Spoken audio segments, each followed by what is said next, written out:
13 heures, le journal de RTI 1. Bonjour à toutes et à tous. Pour commencer, les trois titres. En Côte d'Ivoire, un séminaire d'appropriation d'un projet d'ordonnance portant code de déontologie et charte d'éthique des agents publics. C'est une initiative du ministère de la fonction publique et de la modernisation de l'administration. Objectif, améliorer la qualité de l'administration publique. Toujours en Côte d'Ivoire, des réjouissances à Afienou et à Kouakro. Les populations de ces deux localités de la région sud-est ont salué et célébré récemment les actions de développement entreprises par le président de la République Alassane Ouattara. Objectif, réitérer leur soutien au chef de l'État. Enfin, au Sénégal, la commémoration aujourd'hui à Ziguinchor du 20e anniversaire du naufrage du Joola. Ce drame a fait environ 2000 morts. La célébration de la Journée internationale de la paix, c'était le 21 septembre dernier dans la commune du Plateau. Célébration en présence du ministre d'État, ministre de l'Agriculture, Kobenan Kwasi Adjoumani, et du ministre de la Réconciliation nationale, Bertin Kwadiokonan, a exhorté les populations à cultiver quotidiennement la paix et la tolérance. Le point dans ce reportage de Angela Diallo et Abou Sanogo. Journée internationale de la paix, initiée par les Nations Unies. Elle est célébrée chaque 21 septembre. Cette commémoration est placée cette année sous le thème « Mettre fin au racisme, bâtir la paix ». La région subit, comme d'autres, les coûts des conflits sur le plan international, alors qu'elle fait déjà face à une insécurité grandissante provenant du Sahel et à des tensions intercommunautaires dans plusieurs pays. Au lieu de se battre sur le champ de bataille, l'humanité devrait se rassembler, quelle que soit leur origine ou leur race. Le ministre de la Réconciliation et de la Cohésion nationale, Kwadiokonan Bertin, invite les Ivoiriens vivant hors du pays, du fait de la crise de 2011, à rentrer pour prendre part au développement de la Côte d'Ivoire. Je dis aux Ivoiriens, où qu'ils se trouvent, leur pays les attend.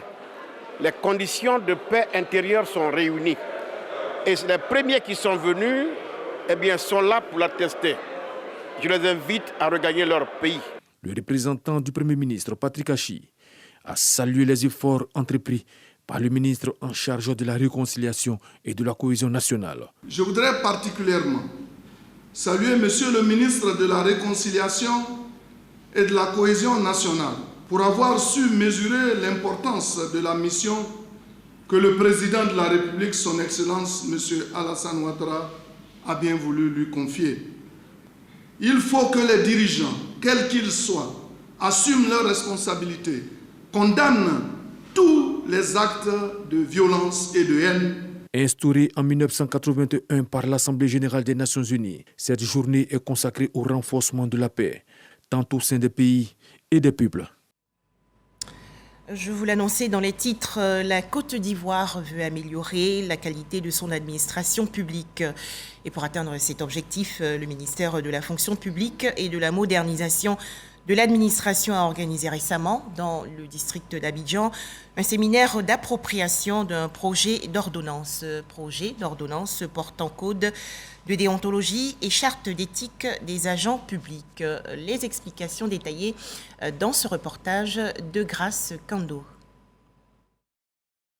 Plus de 1300 milliards de francs CFA par an, c'est le montant que perd la Côte d'Ivoire du fait de la corruption. En dépit des campagnes de sensibilisation menées pour lutter efficacement contre ce fléau, le mal persiste. Un séminaire initié par le ministère de la fonction publique a réuni 2 jours durant organisations syndicales et sociétés civiles pour plancher sur l'avant-projet d'ordonnance portant code de déontologie et d'éthique. Nous allons être des meilleurs acteurs de proximité pour les travailleurs, à l'effet de mieux partager son contenu, mais surtout de mieux partager les valeurs d'éthique, de probité, à l'effet que notre service public soit un service efficient, performant, qui rassure. La lutte contre la corruption et la promotion de la bonne gouvernance, une priorité pour le gouvernement. C'est parce que c'est la condition essentiel de réalisation de toutes les ambitions du président de la République, de toutes les ambitions qui sont inscrites dans le plan national de développement, qui sont inscrites dans la vision prospective Côte d'Ivoire 2040 et qui sont également inscrites dans le projet de société Côte d'Ivoire solidaire. Les participants ont été invités à s'approprier ce texte d'ordonnance. Les fonctionnaires et agents de l'État assujettis à ce texte devraient strictement l'appliquer et éviter conséquemment la corruption, la concussion et le détournement des deniers publics. Tout manquement, conscient ou non, devrait être dénoncé, rendu public et sanctionné. En tant que leader d'opinion, l'État de Côte d'Ivoire a besoin non seulement que vous exerciez votre métier de syndicaliste, mais que vous soyez également partisan dans la lutte contre la corruption. Des comités d'éthique seront installés dans les ministères à l'effet de sensibiliser les fonctionnaires et agents de l'État au respect des principes de bonne gouvernance. Toujours en Côte d'Ivoire, où en sont les travaux effectués sur la voie Y4, la voie de contournement de la ville d'Abidjan? Comment avancent également les travaux de construction du 4e pont d'Abidjan? Des membres du groupement ivoirien du bâtiment et des travaux publics ont visité il y a quelques jours les deux chantiers. À noter un taux d'exécution des travaux de 60%. Les explications de Mamadou Kouassi. Des piliers du futur échangeur du rond-point du nouveau camp d'Akouedo en construction. Des engins lourds en plein terrassement, un peu plus loin. Nous sommes sur le chantier de la voie de contournement de la ville d'Abidjan, encore appelée la Y4, subdivisée en deux parties. La première section de 14 km est visitée par les membres du groupement ivoirien des bâtiments et travaux publics, GIBTP. Des échanges avec les responsables du chantier pour comprendre et s'assurer de l'évolution des travaux. Ces échanges ont permis de noter un taux d'exécution de 60% de ce chantier. Le projet est censé s'achever en avril 2023. Donc, tout est mis en œuvre effectivement pour que ce projet puisse respecter le délai. La Y4 viendra décongestionner la ville d'Abidjan parce qu'aujourd'hui, il faut le dire, quand on quitte le nord d'Abidjan pour aller dans la zone sud d'Abidjan, on passe tous par Djamé. Aujourd'hui, on a la possibilité de ne plus passer par Djamé quand on vient de Benjerville, d'aller à Bobo, d'aller à Niamey sans passer par Djamé. Après la Y4, cap a été mis sur un autre chantier, tout aussi important pour le district d'Abidjan. Il s'agit du 4e pont. Ici également, le niveau d'exécution a atteint les 60%, un taux jugé satisfaisant par les responsables du projet de transport urbain d'Abidjan, en charge du chantier. L'ouvrage en lui-même a un avancement de 80%. Nous avons pu constater que le tablier est achevé, il reste l'étanchéité et les équipements, les travaux de finition. L'ensemble du projet effectivement est à 60% parce que les travaux routiers ont pris un peu de retard à cause de la libération des emprises. Aujourd'hui, comme celui dont on parlait de la Y4, les difficultés sont, aujourd'hui tout est maîtrisé et tout est mis en œuvre pour pouvoir respecter les délais. De la plateforme sur la lagune aux différents échangeurs en construction, les visiteurs d'un jour ont fait le tour des chantiers. Ils se disent satisfaits de l'implication des entreprises ivoiriennes dans la réalisation de ce chantier. Nous voulons féliciter ces entreprises-là qui, avec beaucoup de contraintes, et aussi avec les entreprises qui n'ont pas été forcément livrées à temps, ont pu délivrer des services vraiment très de qualité. Et nous espérons donc qu'elles pourront tenir les délais de livraison. Malgré quelques difficultés rencontrées au début du projet, les responsables du PETUA, projet de transport urbain d'Abidjan, soutiennent que les délais seront respectés pour le bonheur des populations, encore soumises aux embouteillages quotidiens. Un tout autre sujet à présent, des réjouissances à Afienou et à Kouakro, deux localités de la région sud-est du pays. Les populations ont salué les actions de développement entreprises par le président de la République, Alassane Ouattara. Elles ont ainsi réitéré leur soutien au chef de l'État. Pour en parler, Abou Sanogo. Afienou et Kouakro en fait. Les fils et filles de ces deux localités du département d'Aboissou témoignent leur reconnaissance et leur gratitude au président de la République Alassane Ouattara pour ses nombreuses actions en faveur du développement du sud de Komoé. Nous avons bénéficié de la réfection du bitumage de l'axe Aboisseau-Noé, la construction d'un nouveau pont sur le fleuve Tanoué permettant l'accès à notre pays frère, le Ghana. Un nouveau pont sur la Bia, également un CHR. Tout le sud Komoé, le département d'Aboisseau et en particulier la sous-préfecture de Kouakouro est très fière. Initiative encouragée par le parrain de la cérémonie Amadou Koulibaly, ministre de la Communication et de l'économie numérique, et Kwadjo Kona Berté, ministre de la Réconciliation et de la Cohésion nationale. Aujourd'hui, dans les zones rurales, nous avons 70% de taux de couverture en eau potable.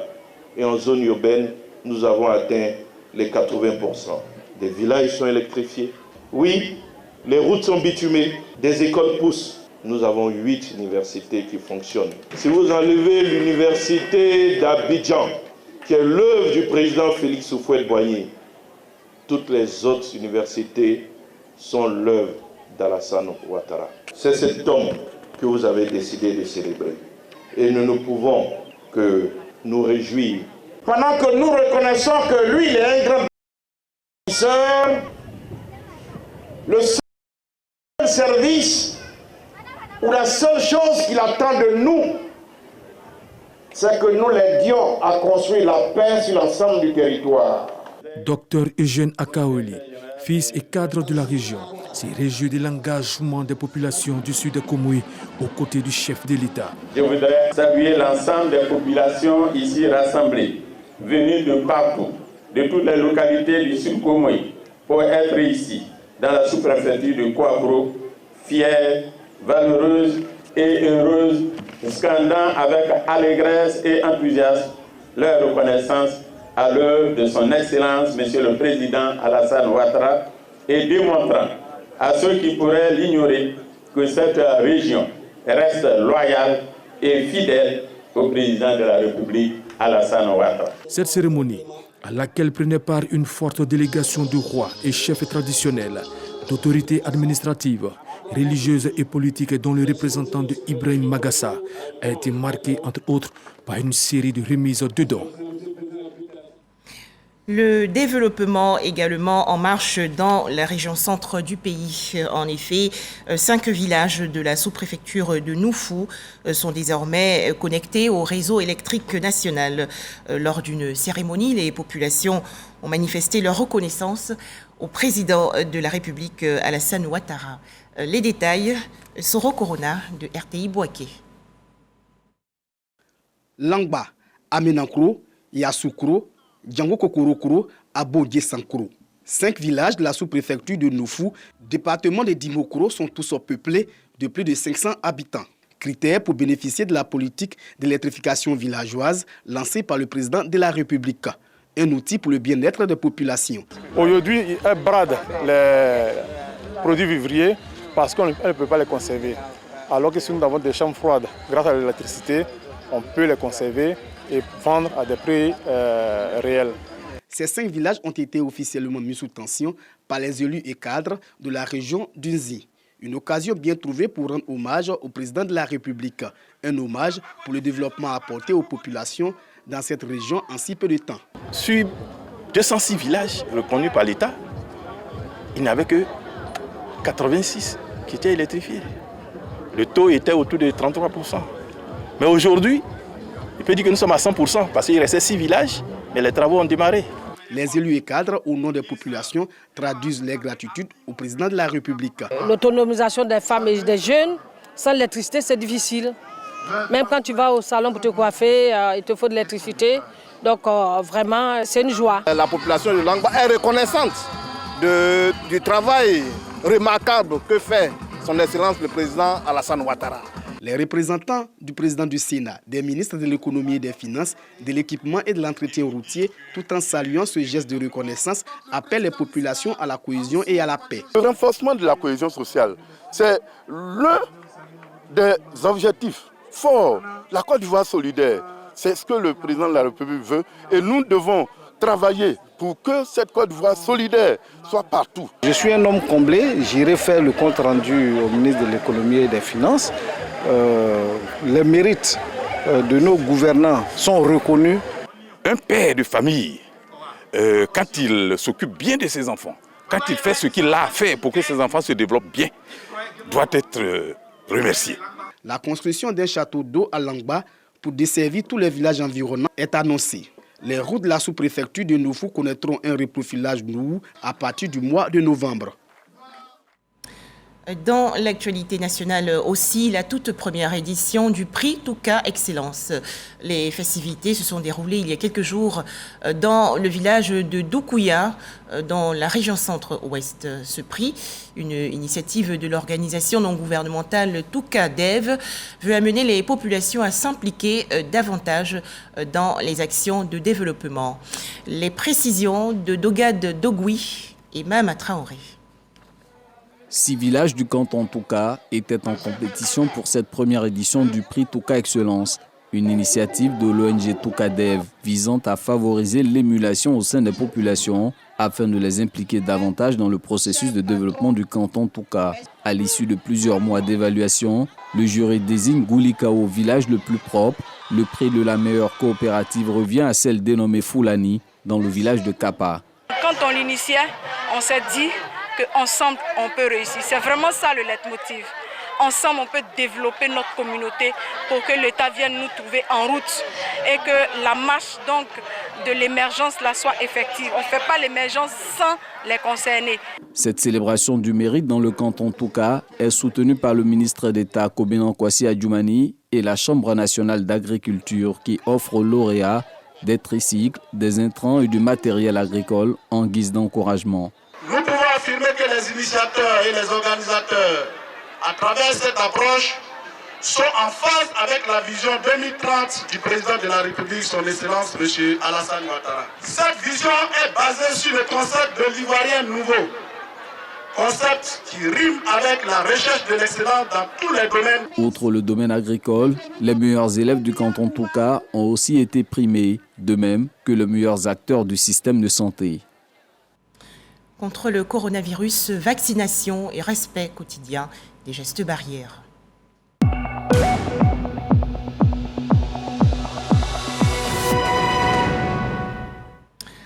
Les chiffres du coronavirus en Côte d'Ivoire. 6 nouveaux cas de coronavirus ont été enregistrés hier par le ministère de la Santé, de l'Hygiène publique et de la couverture maladie universelle.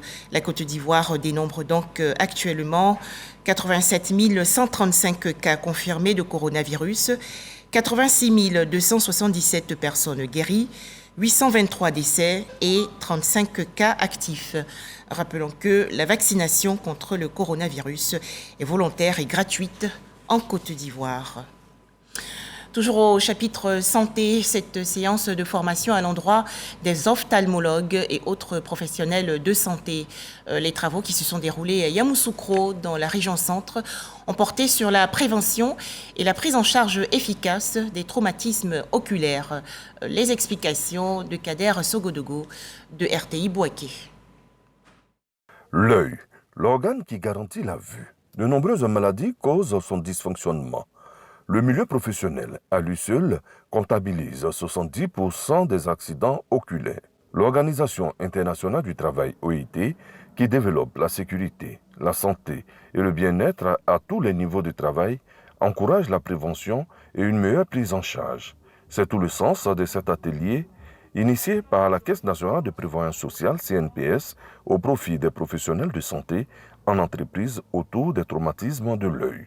Il est à constater que la vue est l'un des sens les plus sollicités dans les activités professionnelles. Par conséquent, les accidents oculaires professionnels provoquent des lésions aux conséquences socio-professionnelles, médico-légales et économiques souvent graves, non seulement pour les intéressés, mais aussi pour les entreprises. La fréquence de ces accidents professionnels reste relativement élevée si l'on considère le degré d'exposition des yeux. Les traumatismes de l'œil, un frein pour l'essor des entreprises. Ces affections ont un impact direct qui est celui de la réduction de la productivité parce que ces affections vont entraîner une incapacité qui évidemment va éloigner le travailleur de son lieu de travail.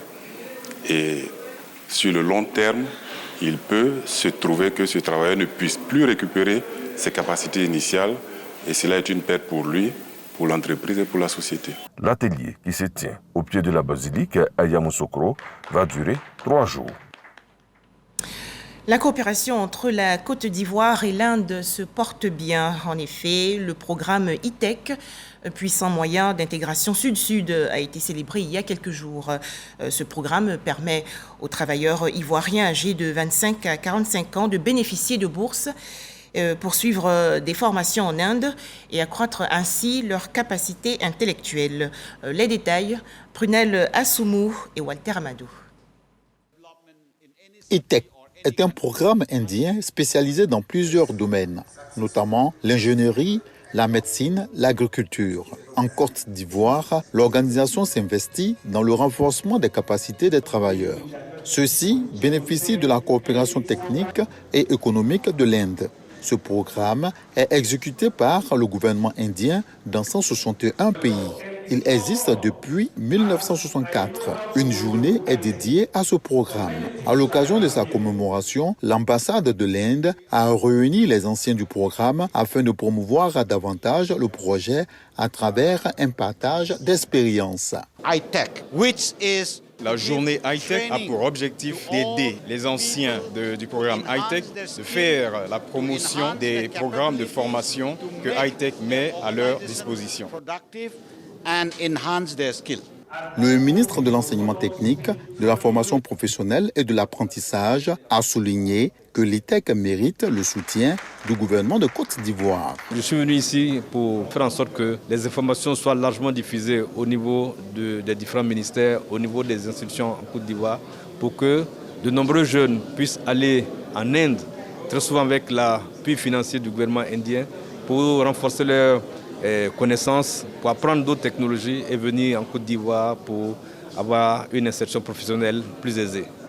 500 Ivoiriens ont pu bénéficier de l'ITEC programme. Dominique, aujourd'hui attaché administratif, en fait partie. Le gouvernement indien offre des programmes de formation de façon gratuite. Il n'y a vraiment rien à payer. Et l'expérience a été vraiment enrichissante pour moi parce qu'à mon retour, les acquis de cette formation m'ont permis d'évoluer aujourd'hui dans ma carrière. Être âgé de 25 à 45 ans, avoir au minimum 5 années d'expérience professionnelle constituent des critères majeurs pour bénéficier de ce programme. Direction à présent Nzé-Krésessou, localité située dans la région centre du pays. Des kits scolaires ont été distribués. C'est une initiative de la mutuelle de développement de Nzé-Krésessou. Objectif, encourager la scolarisation des enfants et promouvoir la protection de l'environnement. Les détails, Léon Brou de RTI Bouaké.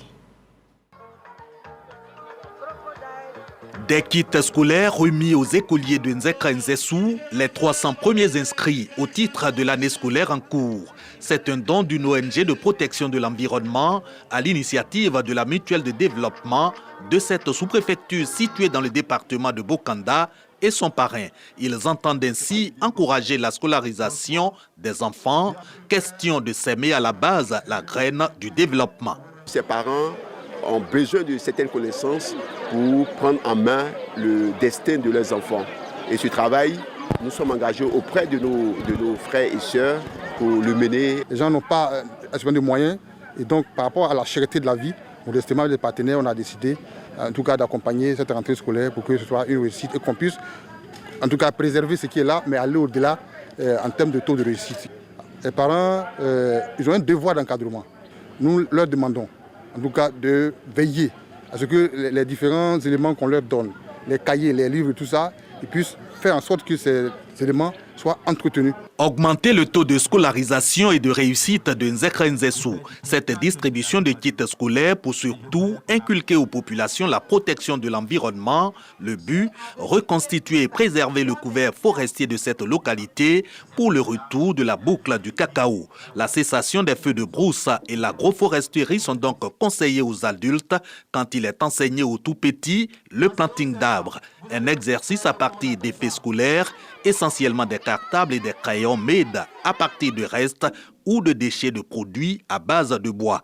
Nous choisissons des plants et des semences que nous mettons à la tête du crayon. Le but, dans le plan national de reforestation, qu'on puisse sensibiliser et planter pour pouvoir aller dans le sens de la reforestation et de la sensibilisation à l'autosuffisance alimentaire. Cette distribution de kits scolaires doublée de planting d'arbres marque les journées socioculturelles aussi ponctuées par un tournoi en hommage aux anciennes gloires du football de Zekren Zessou. Autre actualité nationale, le magazine gratuit Record Afrique Mag a célébré son tout premier anniversaire. C'était le 24 septembre dernier. L'occasion pour les responsables de ce média de faire le bilan de leurs activités et de récompenser les différents partenaires. Pour en parler, Walter Amadou. Ce gâteau pour célébrer l'an 1 du magazine dénommé Record Afrique Mag, un trimestriel qui a fait son apparition sur l'échiquier de la presse imprimée en juin 2021. Sa ligne éditoriale traite en profondeur et avec une touche singulière des sujets d'ordre économique, social, culturel et sportif. Après 365 jours d'existence, les résultats sont jugés satisfaisants selon Paul César Eouman, directeur général du média. Le bilan du magazine est plus que positif puisqu'il a assuré bien entendu sa périodicité sur le temps, plus d'1 millier d'articles. Nous avons un satisfecit, c'est-à-dire un retour de nos partenaires ainsi que de tous ceux qui communiquent dedans. Ils apprécient d'abord le papier du journal et bien évidemment ils apprécient la forme et le contenu éditorial du magazine. C'est maintenant, plus que jamais, qu'il faut mettre le pied à l'étrier pour porter haut l'étendard de son label Record Afrique. Il faut à la mesure de ce que l'Afrique aspire à être, un continent qui n'envierait rien aux autres continents. Cet anniversaire est également une halte pour récompenser le mérite des entreprises et institutions engagées en faveur du développement de la presse. Au total, 13 entités distinguées, au rang desquelles l'ambassade du Maroc en Côte d'Ivoire. Nous sommes bien sûr très honorés. Nous souhaitons travailler avec ce magazine pour le bien des relations bilatérales entre le Maroc et la Côte d'Ivoire. Record Afrique Mag semble avoir bien pris ses marques et ne compte surtout pas jeter l'éponge en si bon chemin. Un nouveau numéro est prévu pour le 10 octobre prochain. Le magazine est gratuit. Toujours en Côte d'Ivoire, la deuxième édition du tournoi estival de Maracana de Yopougon Mikao. Compétition parrainée par le ministre de l'Enseignement supérieur et de la Recherche scientifique, Adama Diawara. Les précisions de Jean Djadji. Ambiance des grands jours au terrain Saint-Raphaël de Mikao, dans la commune de Yopougon. Des jeunes férus de football venus par milliers contemplaient la finale du tournoi estival de Mikao. Une compétition parrainée par le ministre de l'Enseignement supérieur et de la Recherche scientifique, Adama Diawara. Grâce à l'habileté de ses joueurs, le FC V28 s'impose aux sciences de pénalty 2-1. Ces jeunes talents remportent le trophée de cette deuxième édition pour la première fois de leur histoire. Nous nous a permis beaucoup de choses, de se retrouver entre les amis qui d'ici comme d'ailleurs.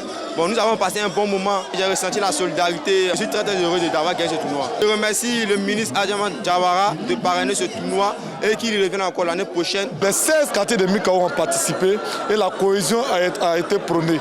Aujourd'hui, nous repartons satisfaits. Longue vie au ministre Adama Diawara. À chaque fois que la jeunesse de Mikao le sollicite, il répond.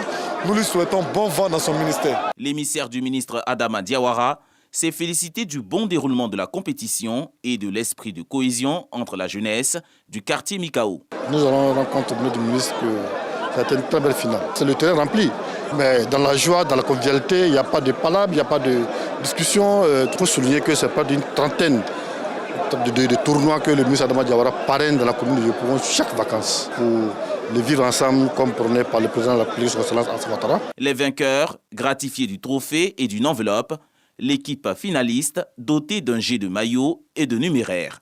Le meilleur buteur de la compétition et l'équipe Fair Play ont été également primés.